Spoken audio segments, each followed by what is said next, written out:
Welcome back. It's Monday again, and I'm doing another session on Where's the Rest of the Body. It's the second book in the series of mysteries where Joel Franklin's the main character. And this story, the setting is the end of 1932 into 1933. And as you recall, at the beginning of the book, there were body parts found in the countryside. And eventually, they were able to figure out where the body parts came from. They came from a farm not that far out of Chaseford, aka Stratford. And then the question was, what caused these body parts to appear? Who was the killer? Who had been cutting up people? And one thing that had happened is they had eventually made a connection to a couple of guys originally from Chicago, Johnny Polisi and Ernie Stanzio. And in the last session, I talked about the interview that Chief Petrovic had with those two fellows down in the, well, they weren't in jail because they hadn't done anything wrong, but he did interview them at the police station in Hamilton. So now we're about a week after that interview, and they're still trying to sort through this because the only thing they could figure out was this must have happened at the farm, the Featherstone farm. The chief and his constables have been out there as a result of their talk with the Stanzio and Polisi, and that's where they found the body parts. The rest of the body parts, now they had two whole bodies, an older man and an older woman.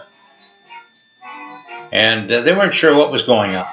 So they're having a meeting then, and at the meeting, the chief says, it leaves us with a couple of big questions.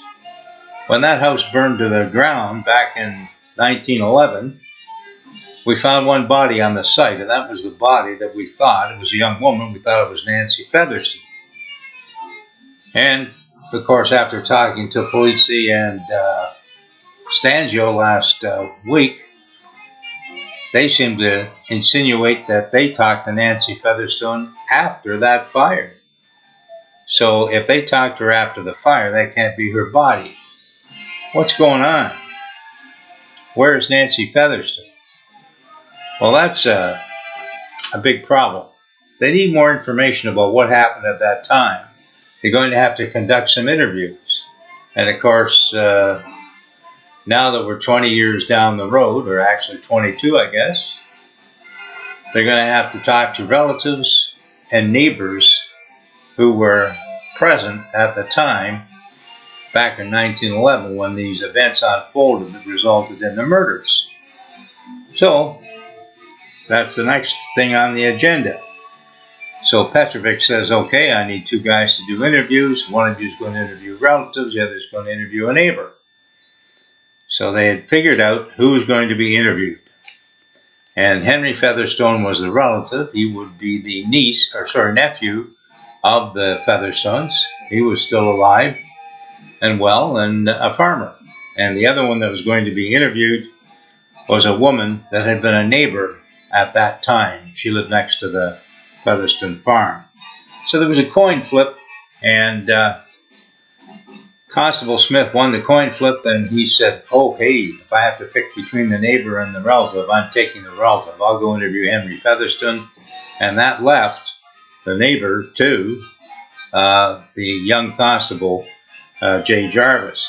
So we're going to talk about that interview that happened first between Constable Smith and the relative, Henry Featherstone. So I'm going to read you parts of that. Finding the bodies in the ice house at that time was quite a surprise, said Henry. My dad was really hurt when his brother and wife disappeared so suddenly, without letting him know, and without ever contacting him. My dad and his brother were good friends. He often wondered if something bad had happened to him. or happened to them. And I guess now they know that something bad did happen. Henry paused for a moment and he said, "You know, Nancy's body was found in the ashes of the house during the fire of 1911. It seems likely that all three of them were murdered at the same time."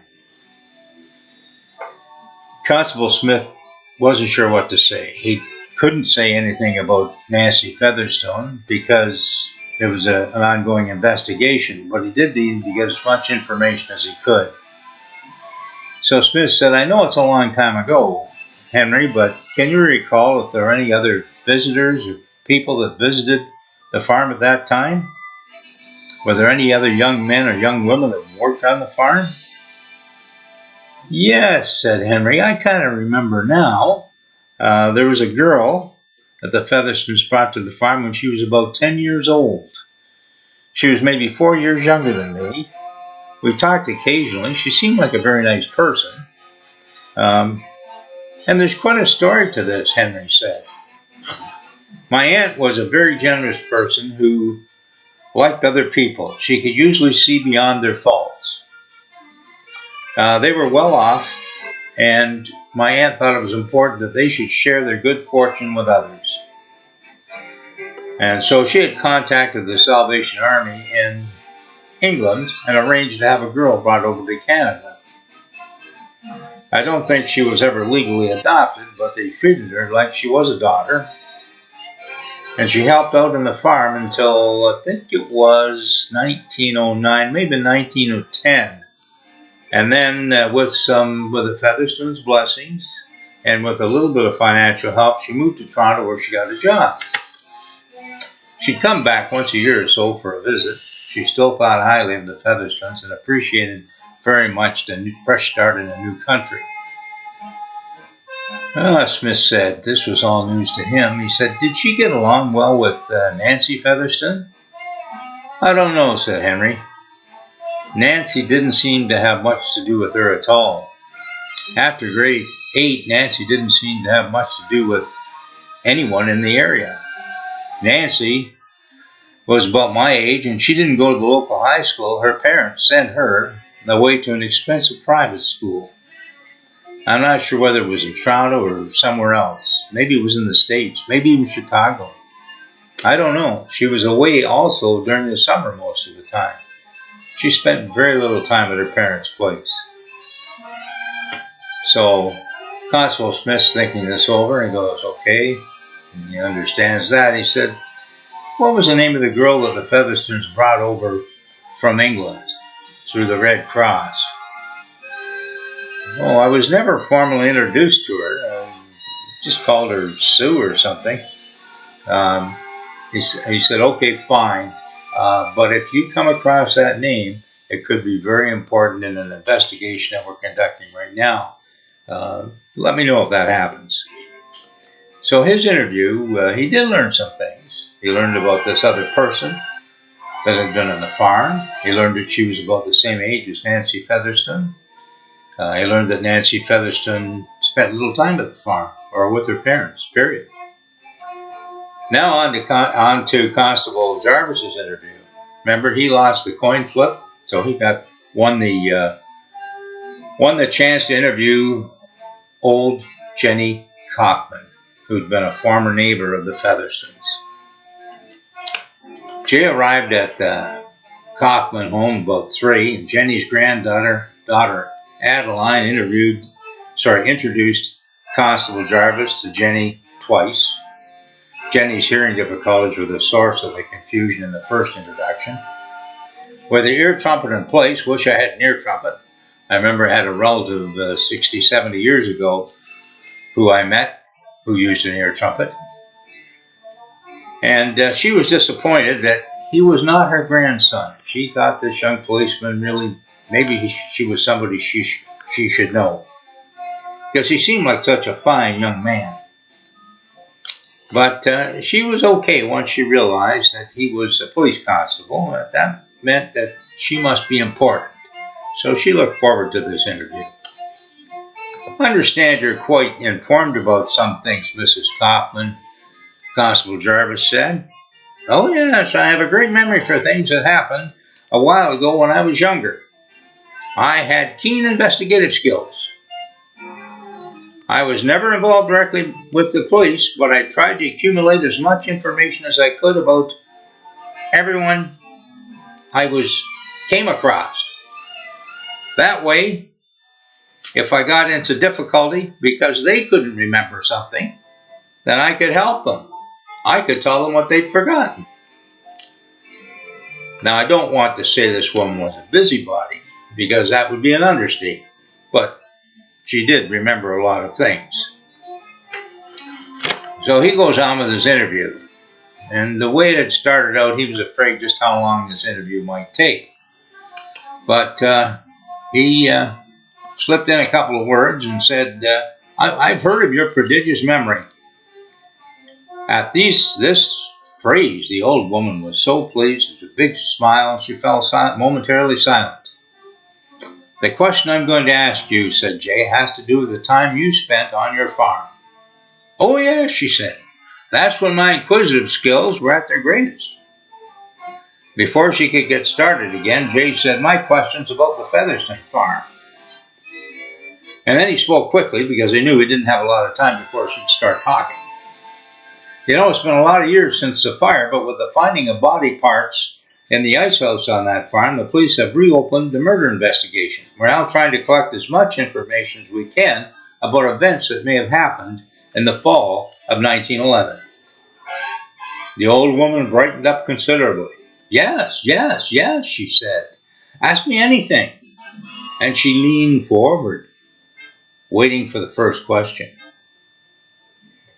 There was the body of a young woman found in the ashes of the fire, said Constable Jarvis. Oh, yes, yes, poor Nancy Featherstone, said Mrs. Kaufman. That was a tragedy, a terrible tragedy.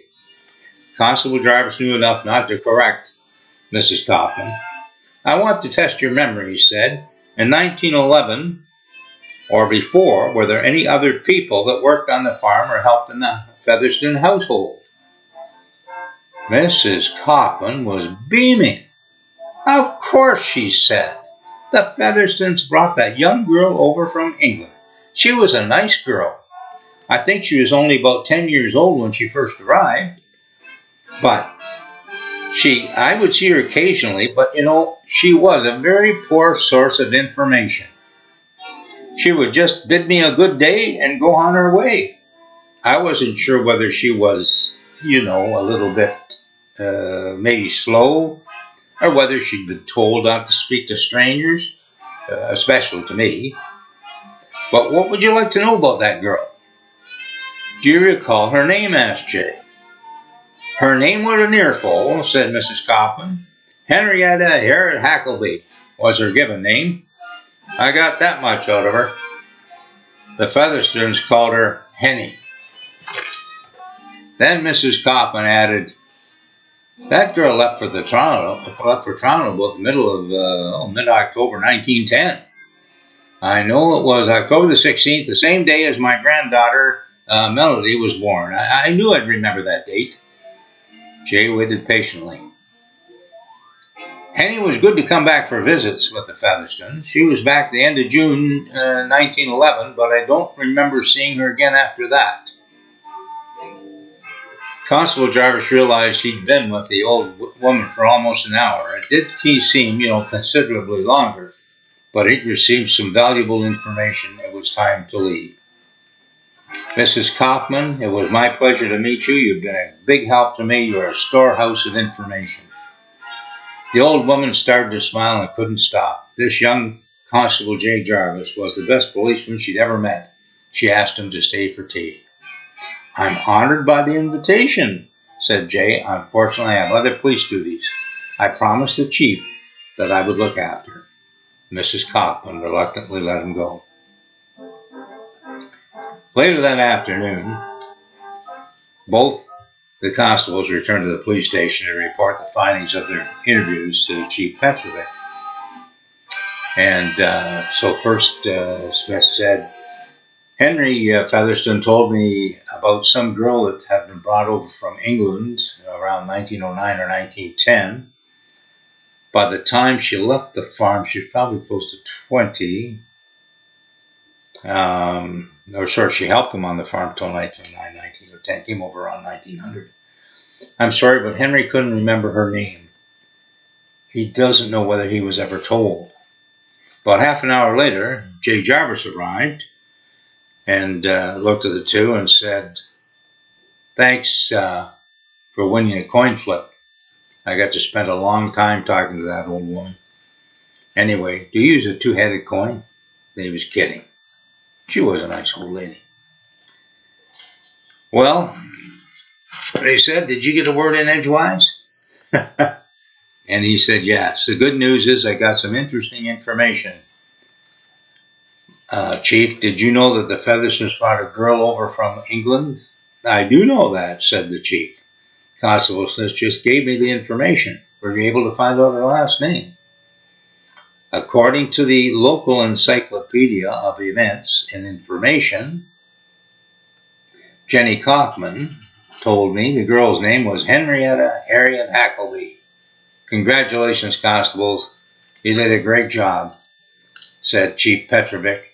He was very pleased because now they had another name, another lead, somewhere else they could go in their investigation. So they have made some progress. They did some interviews. Let's see what happens next. Thank you.